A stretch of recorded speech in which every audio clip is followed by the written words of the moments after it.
ऐसी कोई पूजा पाठ या ऐसा कोई मंत्रोच्चारण, ऐसा कोई आप सजेस्ट करते हैं जिसकी वजह से अगर वो आदमी करता रहे तो उसका आम जीवन सही चलता रहेगा, उसको कम से कम कष्ट आएंगे, या फिर वो जो प्रारब्ध के कष्ट हैं वो भोगने ही पड़ेंगे चाहे आप कितना ही पाठ पूजा कर लो? वाह, बहुत अच्छा प्रश्न है आपका। अवश्यमेव भोक्तव्यम शुभाशुभम यत् कर्मम। जो भी शुभ अशुभ हमारे द्वारा इस जन्म में, जन्म जन्मांतर में किया गया है वो हमें भोगना ही पड़ेगा, नेवर स्कीप। अब फिर आप पूछ रहे इन वेदों में, शास्त्रों में, ग्रंथों में बताए गए उपायों का क्या प्रयोजन है? तो इनसे हम क्या कर सकते हैं? होने वाली जो नकारात्मकता है उस नकारात्मकता की तीव्रता को कम कर सकते हैं। 1000 रुपए की क्षति होनी है तो 1000 रुपए की क्षति इन वेदोक्त शास्त्रोक्त मार्ग का अनुसरण करने पर 100 रुपए पर रह जाएगी।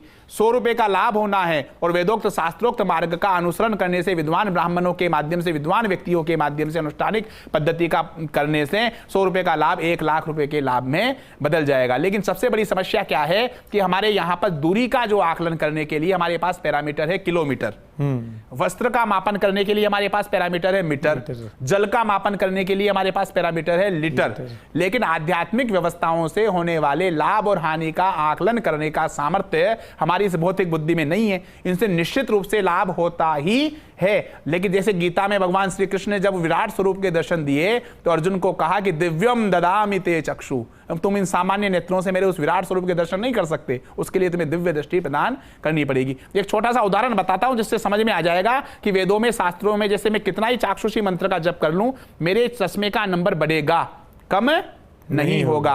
जैसे यहाँ ऐसी इन्वायरमेंट है, वातानुकूल है यहाँ पर, लेकिन इस एसी लगा करके आपने यहाँ के वातावरण को अपने अनुसार ढाल लिया, लेकिन बाहर के वातावरण में परिवर्तन नहीं कर सकते। उसी तरह से वेदों में, शास्त्रों में, ग्रंथों में, ऋषियों की कृपा से हम बहुत बड़ी हानि से, सूली की जो सजा है वो सूल पर टल जाती है। तो कुल मिला के आज की सारी बातचीत का निष्कर्ष ये रहा कि सात्विक जीवन रखें, मदद का दृष्टिकोण रखें, कर्तव्य कर्म करें, ईमानदारी से कर्तव्य कर्म करें, भयभीत ना हो, आडंबरों से, पाखंडों से दूर होकर के अपने दो हैं, एक तो कर्तव्य है और एक है अधिकार।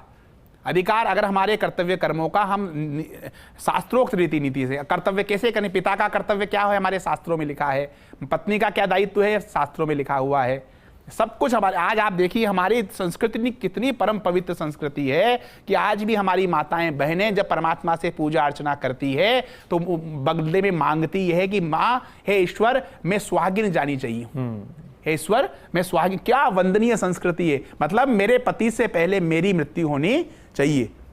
यत्र नार्यस्तु पूज्यन्ते रमन्ते तत्र देवता। हमारी संस्कृति ये भामाशाह का अब लोगों को, सरकार को अब पता चला है कि भामाशाह में महिलाओं को मुखिया बनाइए। हमारी संस्कृति में प्रारंभ से ही महिलाओं को मुखिया माना है। लक्ष्मी नारायणाभ्याम नमः, लक्ष्मी को पहले लिया। उमा महेश्वराभ्याम नमः, उमा को पहले लिया। सची पुरंदराभ्याम नमः, माँ सची को पहले लिया। तो आडंबरों से मुक्त होकर के कर्तव्य कर्म करें, कर्म ही पूजा है। भाग्य की परिभाषा है हमारे द्वारा पूर्व जन्म में किए गए कर्मों का परिणाम ही भाग्य है। हमारे द्वारा पूर्व जन्म में किए गए कर्मों का परिणाम ही भाग्य है, अर्थात कर्म ही भाग्य है।